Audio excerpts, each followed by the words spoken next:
NTN 24 continúa con CST.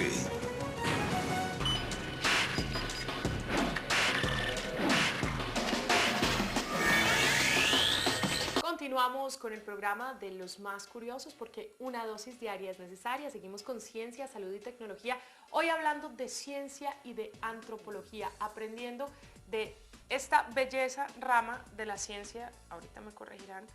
De todas formas, les queremos contar que Paola, como se los dije en el primer bloque, ha preparado una nota muy interesante para que entendamos mejor el concepto del eslabón perdido. Sin embargo, con nuestro experto, aquí lo repasaremos. Aquí está para ustedes la nota. África es un continente que puede resultar lejano incluso para sus más cercanos vecinos, pero que según los científicos de diferentes países del mundo, jugó un papel determinante en la evolución humana. Tanto así que existe una región en Sudáfrica conocida por muchos investigadores como la cuna del hombre. Y fue justamente allí, en Sudáfrica, donde recientemente se encontraron fósiles de dos esqueletos de una especie que según los expertos era hasta el momento desconocida, y fue denominada como Australopithecus sediba. Los investigadores en cabeza del profesor Lee Berger de la Universidad de Witwatersrand en Sudáfrica indicaron que los esqueletos hallados en la región de Malapa, 40 kilómetros de Johannesburgo, tenían aproximadamente 2 millones de años de antigüedad y se trataba de un joven y una hembra adulta. Según afirman los investigadores, el Australopithecus sediba tenía brazos largos como un simio, manos cortas pero fuertes, una cadera muy avanzada y piernas largas con las que se podían dar grandes zancadas y posiblemente correr como el ser humano. Según el profesor Berger, el tamaño del cerebro del joven era de entre 420 y 450 centímetros cúbicos, lo cual es pequeño si se compara con el cerebro humano, de entre 1200 y 1600 centímetros cúbicos, pero la forma de sus cerebros parece más avanzada que la de los Australopithecus.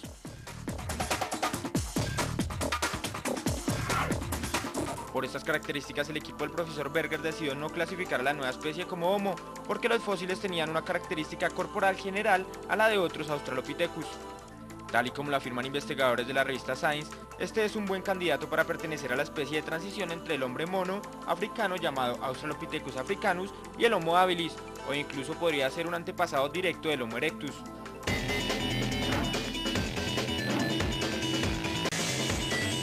Bien, y continuamos con Alejandro Terrazas, él es profesor y además de eso, hoy nos está dando pues clase magistral a todos de antropología y enseñándonos y recordándonos, como lo hemos dicho varias veces, los conceptos que aprendimos en la escuela, en el colegio y se nos han olvidado con el tiempo.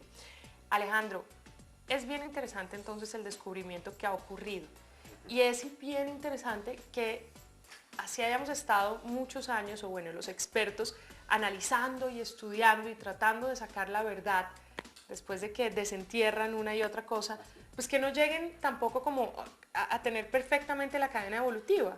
¿Qué puedes decir al respecto?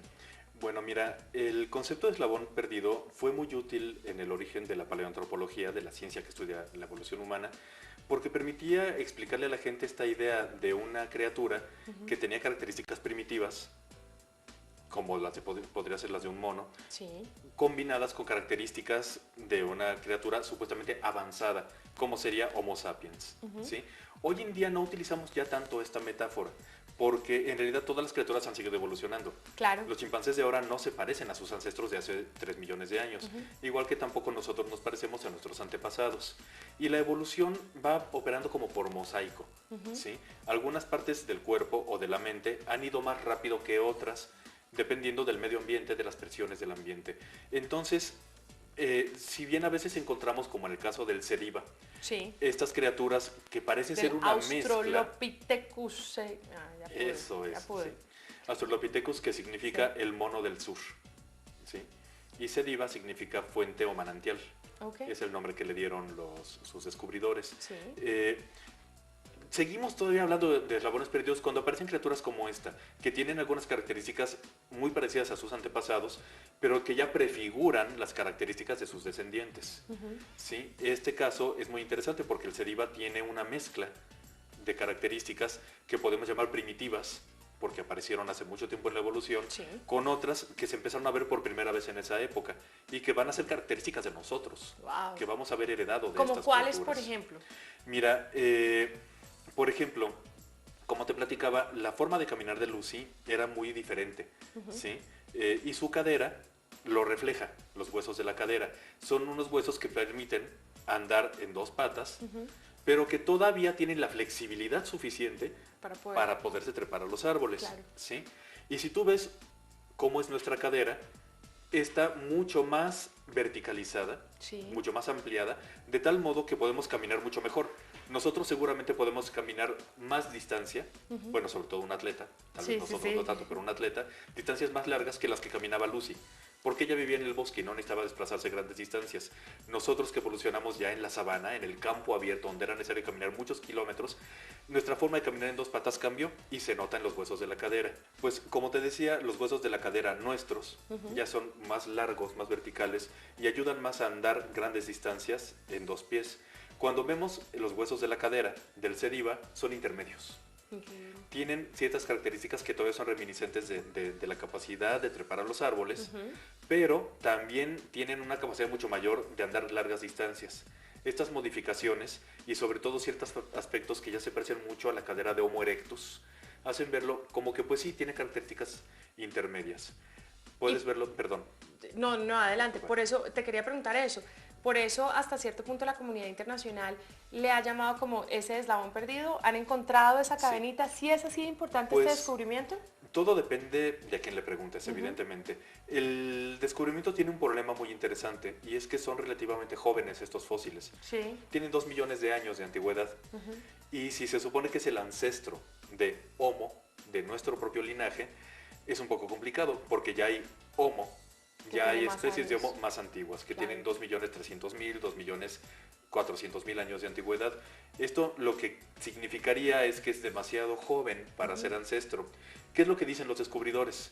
Lieberger, que por cierto tuvo oportunidad de venir a México hace algunos años, pudimos Sí. conocerlo, lo que él justifica en la publicación es que posiblemente los fósiles que él encontró ya son la parte última de la existencia de esa especie, pero que la primera parte de esa especie, que los ejemplares más jóvenes de esa especie, podrían tener 2.500.000 años. Ok. Y ahí sí Y tendría entonces sentido. ellos sí tendrían la oportunidad de ser los antecesores de Homo.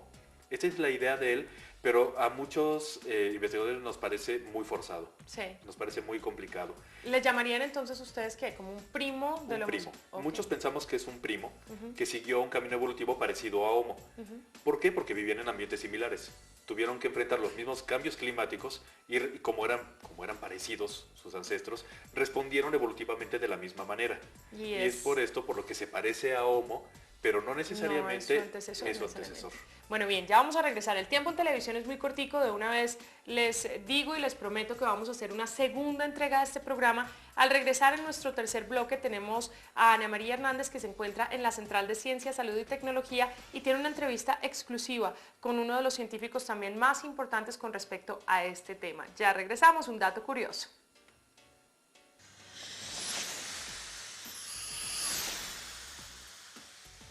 ¿De dónde proviene la palabra Australopithecus? Del latín australis y del griego pithecus. Estas palabras quieren decir mono del sur y es un género extinto de primates homínidos. Vivió en África desde hace algo más de 4 millones de años. Estamos presentando CST por NTN 24.